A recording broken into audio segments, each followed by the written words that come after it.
महाकाय सूर्यकोटिसमप्रभ निर्विघ्नं कुरु मे देव सर्वकार्येषु सर्वदा।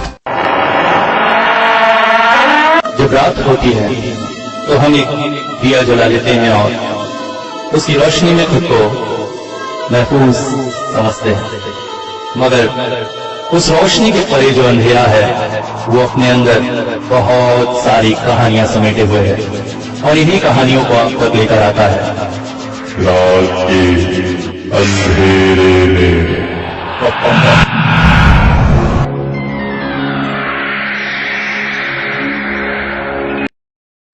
डॉक्टर राहुल ने तेजी से गाड़ी का ब्रेक मारा था, मगर वो आकृति इतनी जल्दी गाड़ी के सामने आई थी कि इतने पास से गाड़ी को रोक पाना संभव नहीं था। मगर हाँ, गाड़ी की हेडलाइट की रोशनी में डॉक्टर राहुल ने देखा था वो एक मानव आकृति थी, एक महिला। और गाड़ी जैसे ही ठीक उसके पास पहुंची, उसका चेहरा देखकर वो और अधिक चौंक उठे थे। ये और कोई नहीं, अनन्या थी। मगर तब तक गाड़ी ने अनन्या को धकेलते हुए थोड़ी दूरी जाकर रुकी। डॉक्टर चौंक पड़े थे। ओह, ये क्या हो गया उनके हाथों से? उन्होंने अनन्या को गाड़ी से कुचल दिया। मगर वो करते भी क्या? वो अचानक सामने आई और इतने कम दूरी पर ब्रेक मारना, उन्होंने अपना पूरा प्रयास किया था। अब क्या करें? यहां से भाग जाए? नहीं नहीं, एक पेशेंट को इस तरह से छोड़कर जाना क्या उचित होगा? उन्हें डॉक्टर के पास ले जाएं। सोचकर धीरे से वो गाड़ी से नीचे उतरे और करीब 40 कदम पीछे चलकर गए और फिर वापस 40 कदम अपनी गाड़ी तक आए। मगर आश्चर्य, कहाँ अनन्या का शरीर? अभी तो वहां पर तो कुछ भी नहीं था। मगर कुछ पल पहले तो उन्होंने गाड़ी से, मगर हाँ, जब गाड़ी की टक्कर लगी तब अनन्या की चीखने की आवाज आनी चाहिए थी, जो नहीं आई। गाड़ी के धक्के से कहीं वो आसपास दूर तो नहीं उछल गई। मगर इस जंगल में क्या उसे अकेले ढूंढना ठीक होगा? नहीं, एक काम करना चाहिए। हॉस्पिटल में जो नाइट ड्यूटी में जूनियर डॉक्टर है उसे कॉल लगाता हूँ और 1-2 गार्ड भेजने को कहता हूँ। गार्ड के साथ अनन्या को ढूंढा जा सकेगा। सोचकर उन्होंने तुरंत ही हॉस्पिटल फोन लगाया। हेलो डॉक्टर राहुल, कहिए। देखो, हॉस्पिटल से जो 105 नंबर की पेशेंट है अनन्या, वो किसी तरह से बाहर निकल आई है और इस जंगली इलाके में अचानक मेरी कार से टकरा गई है। वो टक्कर खाकर लगता है आसपास कहीं दूर छिटक गई है। तुम 2-3 गार्ड भेजो, उनके साथ उसके ढूंढना होगा। क्या कह रहे हैं डॉक्टर राहुल? मैं अभी रूटीन चेकअप के लिए गया था और 105 नंबर तो अपने कमरे में ही है। अरे क्या बात कर रहे हो? मेरे साथ जो हुआ है वो क्या? तुम एक बार जाकर देखो। यस सर, आप होल्ड पे रहिए, मैं अभी देखता हूँ। फोन पर कदमों की आवाज आ रही थी, फिर बोलने की आवाज आई। डॉक्टर राहुल, मैंने कहा था ना, इस वक्त मैं 105 के बिल्कुल गेट के सामने खड़ा हूँ और अनन्या वैसे ही पैरों में मुंह छुपाए बैठी है। एक बात कहूँगा सर, आप वहाँ से जल्दी निकलिए। वो जगह ठीक नहीं है और रात में तो कोई इंसान उस तरफ नहीं जाता है। ऐसे में एक्सीडेंट होने की बात, आप जल्दी निकलिए सर। हाँ हाँ, ठीक है, कहकर डॉक्टर राहुल वहां से निकल आए। अब वो शहर में सभी गाड़ियों के बीच गाड़ी चलाते हुए अपने कमरे में आए। क्या था ये? ओह, लगता है अनन्या के बारे में बहुत ज़्यादा सोचने की वजह से अब वो हेलोसिनेट करने लगे हैं। नहीं नहीं, उन्हें अपने आप को ऐसा होने से रोकना होगा और इसका एक अच्छा तरीका है फ्रेश शावर लिया जाए और लंबी नींद। लगता है थकान और सोच की वजह से उन्हें हेलुसिनेशन हो रहा है। खाना खाकर डॉक्टर राहुल सो गए। हेलो, कैसे हैं आप? मैं हाँ, आप अनन्या? जी हाँ डॉक्टर राहुल, आप तो मुझे पहचानेंगे ही। आप ही तो आए हैं मुझे मुक्ति देने के लिए। मुक्ति? ओह सॉरी, मैं ये कहना चाहती थी कि मुझे स्वस्थ करने के लिए। अच्छा, आपने क्या डिसाइड किया, मुझे कैसे ठीक करेंगे? हाँ, एक तिरछी सी मुस्कान जाग उठी थी अनन्या के चेहरे पर। यही तो, पहले दवाइयाँ कुछ बदलूंगा और उसके बाद खाना पीना ठीक करूंगा।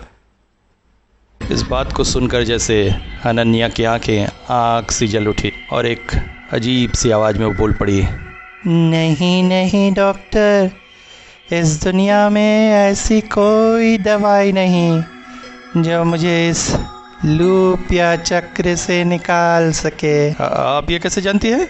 मैं जानती हूँ, और मैं ये भी जानती हूँ कि मैं कैसे मुक्त होंगी। कैसे? आपकी आत्मा।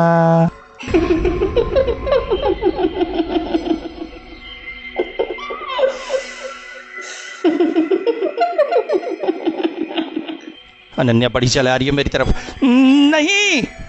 चौंक कर उठ बैठा मैं। ऑफ, क्या भयानक सपना था। पूरा शर्ट पसीने से भीग गई थी। पास में रखे पानी की बोतल से ढेर सारा पानी पिया। घड़ी में देखा तो रात के 2:30 बज रहे थे। सोई सोई सोचने लगा इन दोनों घटनाओं के बारे में। एक बार हेलुसिनेशन, एक बार सपना। लगता है मैं अनन्या के बारे में बहुत ज़्यादा सोचने लगा हूँ। लेटे लेटे करवटें बदलने लगा। नींद नहीं आ रही थी। पहले 3 बजे का घंटा सुनाई दिया।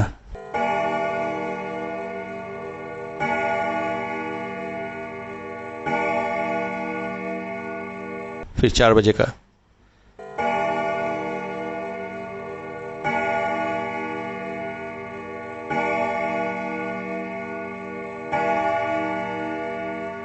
भोर की तरफ थोड़ी सी आंख लगाई थी।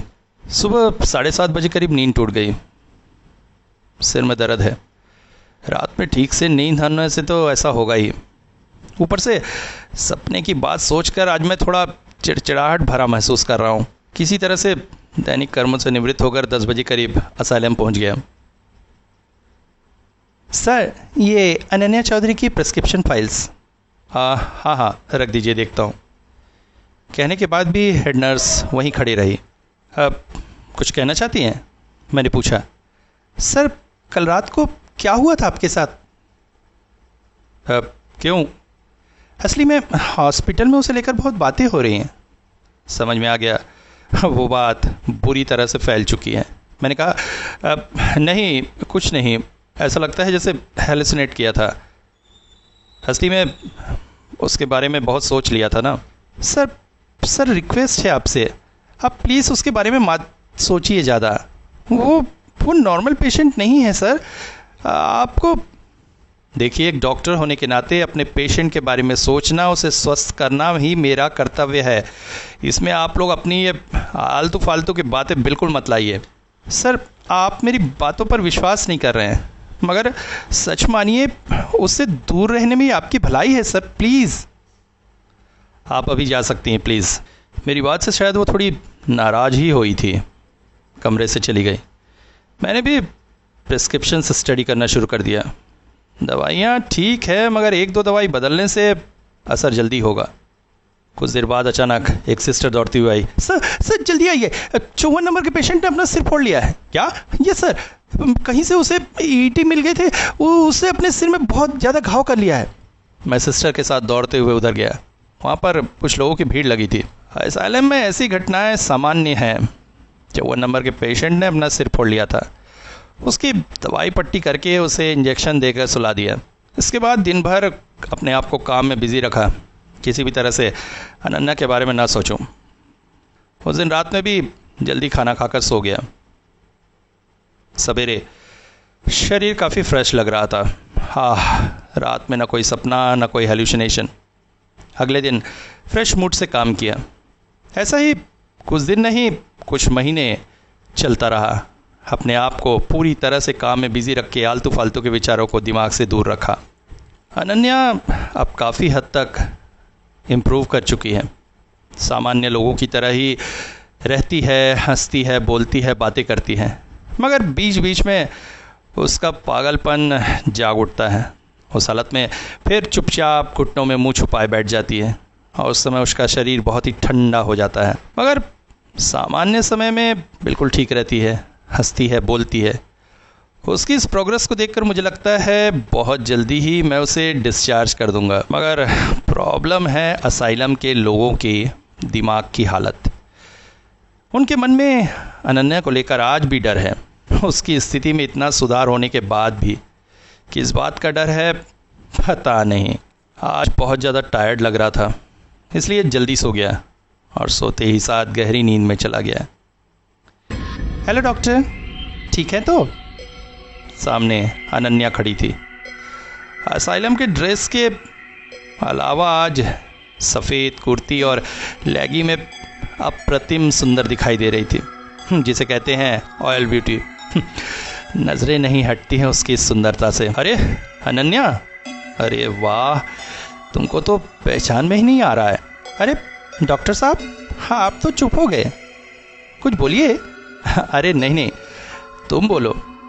मैं क्या बोलूं? बोलेंगे तो आप। क्या बोलूँगा? यही कि मेरी प्रोग्रेस कैसी है। बहुत अच्छी प्रोग्रेस आपकी। मैंने तो सोचा ही नहीं था इतनी जल्दी आप इतनी रिस्पॉन्स करेंगे। अच्छा, हाँ एक बात बस है। क्या? आप लूप क्यों बनाती हैं? और फिर लूप से बचाने के लिए चिल्लाती क्यों हैं? लूप का आपके साथ संबंध क्या है? ये बात मैं आज तक नहीं समझ पाया हूँ। ये प्रश्न करते ही साथ जैसे अनन्या का चेहरा बदल गया। अभी तक जो अप्रतिम सुंदर था बहुत ही हिंसक से चेहरे में बदल गया और उसके बाद फिर उसी अजीब आवाज़ में वो बोल पड़ी। कैसा लगेगा डॉक्टर अगर आप देखें कि आपकी ज़िंदगी में नया दिन नहीं आ रहा है, बार बार एक ही दिन लूप में घूम घूम कर आ रहा है, एक ही तारीख आपकी ज़िंदगी में स्टेबल होकर रह गई है। कैसा लगेगा आपको अगर आप देखते हैं कि आप एक लूप की दुनिया में फंस गए हैं जिसका कोई अंत नहीं है? मतलब? इसके साथ ही उसका चेहरा बेहद दुखी हो उठा। ऋषि ने बनाए ये लूप। मरते मरते उसका हाथ मेरे हाथ को पकड़ लिया था और उसी दौरान मेरी आत्मा का आधा अंश फंस के रह गया इस लूप में और मैं अटक गई 9 मार्च में। 9 मार्च मेरे पास वापस लौट कर आता है डॉक्टर, बार बार लौट कर आता है, बार बार। मतलब आज कहना चाह रही है कि आप किसी और दुनिया में रहती हैं जहाँ 9 मार्च आपके पास बार बार लौट कर आता है। ये कैसे पॉसिबल है? चलिए मैं ये बात मान भी लूँ कि ये पॉसिबल है, तो आजकल आप इस तरह से रियल वर्ल्ड में रिस्पॉन्स कैसे कर रही हैं? अचानक अनन्या की आंखें फिर जल उठी। ग्लीच समझते हैं डॉक्टर? ग्लीच जैसे मोबाइल में टेक्निकल ग्लीच, एक चीज़ को देखते देखते दूसरी तरफ चले जाना। ऐसे ही उस लूप में कभी कभी ग्लीच आ जाता है और उस समय मैं रियल वर्ल्ड में लौट आती हूँ। दुनिया को देख सकती हूँ, हंस सकती हूँ, बोल सकती हूँ, समझ सकती हूँ और उस समय मुझे पागल की तरह भूख लगती है। जो कुछ सामने मिलता है जल्दी खा लेना चाहती हूँ और उसके बाद पागल की तरह मैं जहाँ पाती हूँ वहाँ लूप बनाते रहती हूँ। क्यों जानते हैं? टेक्निकल ग्लिच को समझने के लिए, लूप के ग्लिच को समझने के लिए। एक लूप में ग्लिच कब आता है, कितनी देर तक रुकता है, उसे समझने के लिए लूप बना कर कोशिश करती हूँ। अच्छा ठीक है, मैं आपकी बातों पर पूरी तरह से विश्वास करता हूँ, मगर क्या इस लूप से निकलने का तरीका आपको पता है? अचानक एक खतरनाक सी हंसी आ गई उसके चेहरे में। वो मेरे बहुत करीब आ गई और फिर मेरे कानों के पास मुंह लाकर फुसफुसाकर बोल उठी। हाँ जानती हो ना, जब मैं किसी दूसरी आत्मा को अपनी जगह खींच कर ले जा सकूंगी तब मेरी मुक्ति हो जाएगी।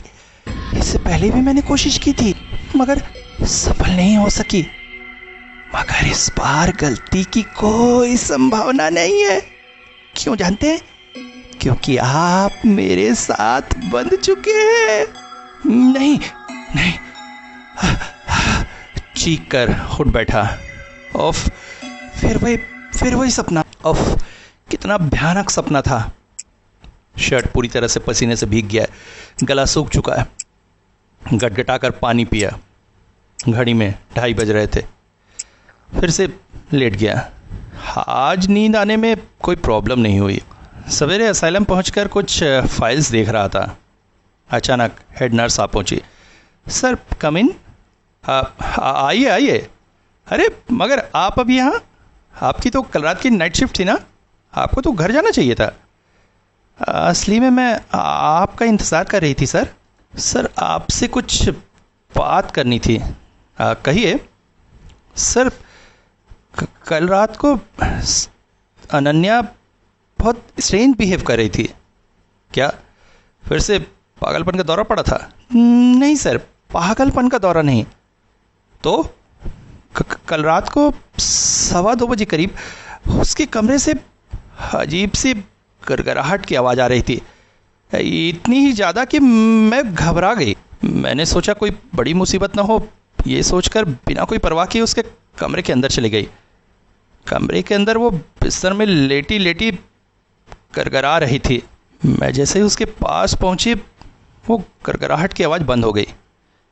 मैंने सोचा सब कुछ ठीक हो गया है और मैं वापस आने लगी कि तभी कानों में आवाज़ पड़ी, जैसे वो कुछ बोल रही। मैंने देखा उसकी आंखें बंद हैं मगर होंठ हिल रहे हैं, जैसे वो कुछ बोल रही है। मैं उसके पास गई, 1-2 बार आवाज़ लगाई, अनन्या, ए अनन्या। कुछ देर के लिए वो चुप हो गई, मगर फिर उसके होंठ हिलने लगे तो मैंने उसके बदन छूकर देखा। उसका बदन बर्फ़ की तरह ठंडा था। मैं डर गई थी और जैसे उसकी तरफ देखा तो आंखें बंद थी मगर होंठ हिल रहे थे और धीरे धीरे उसकी बातें स्पष्ट सुनाई देने लगी थी। मैंने अपनी मोबाइल का वॉइस रिकॉर्डर ऑन कर दिया। उसमें उसकी सारी बातें रिकॉर्ड हो गई। वही आपको सुनाने के लिए लाई थी। अगर आपकी कोई मदद हो जाए इससे। ओह ग्रेट, आपने तो बहुत ही बढ़िया काम किया है। सुनाइए उसे। हेड नर्स ने रिकॉर्डिंग चला दी। शुरुआत में ठीक से कुछ समझ में नहीं आया। हेलो डॉक्टर, चुप जैसे शब्द थे, मगर धीरे धीरे बातें स्पष्ट होने लगी।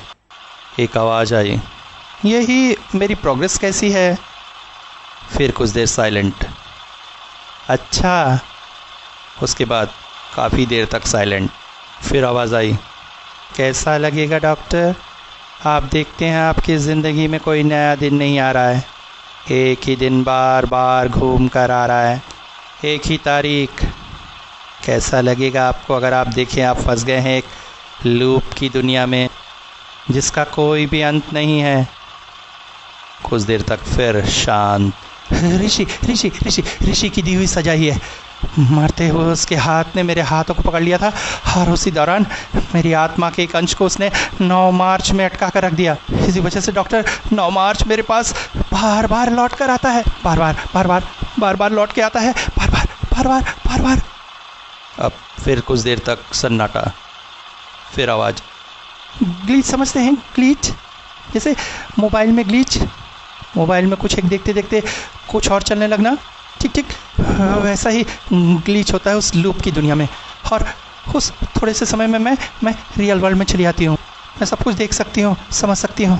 और तब मुझे पागल की तरह भूख लगती है।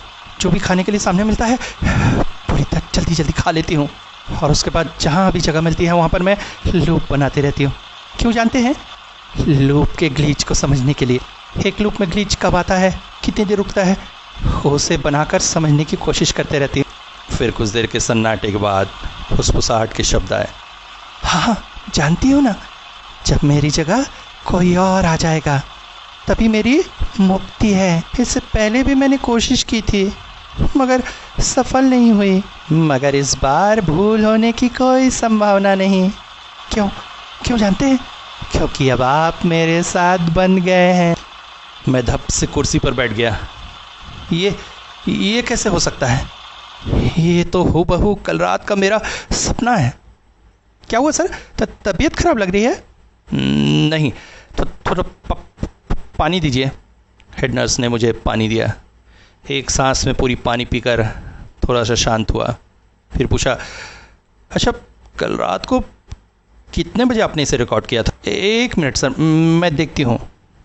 मोबाइल की रिकॉर्डिंग की डिटेल्स छानने के बाद वो बोल पड़ी, सर कल रात को 2:23 से 2:28 तक मैंने इसे रिकॉर्ड किया था। Oh my God. अच्छा, मेरे आने से पहले भी कभी उसने इस तरह का बिहेव किया था?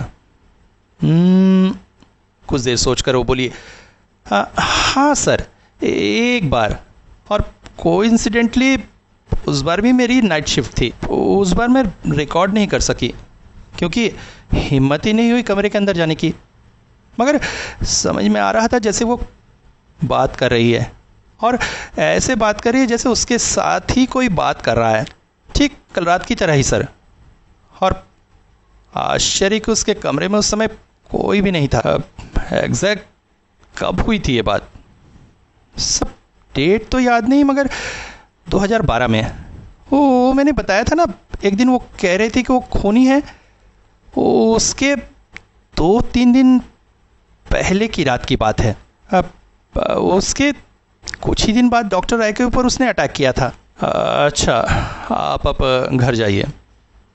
हेड नर्स कमरे से बाहर चली गई। मैंने मोबाइल लेकर तुरंत ही कॉल रिकॉर्ड सर्च किया और एक ख़ास नंबर डायल किया, डॉक्टर राय, क्योंकि उनके पास ही थे मेरे बहुत सारे सवालों के जवाब।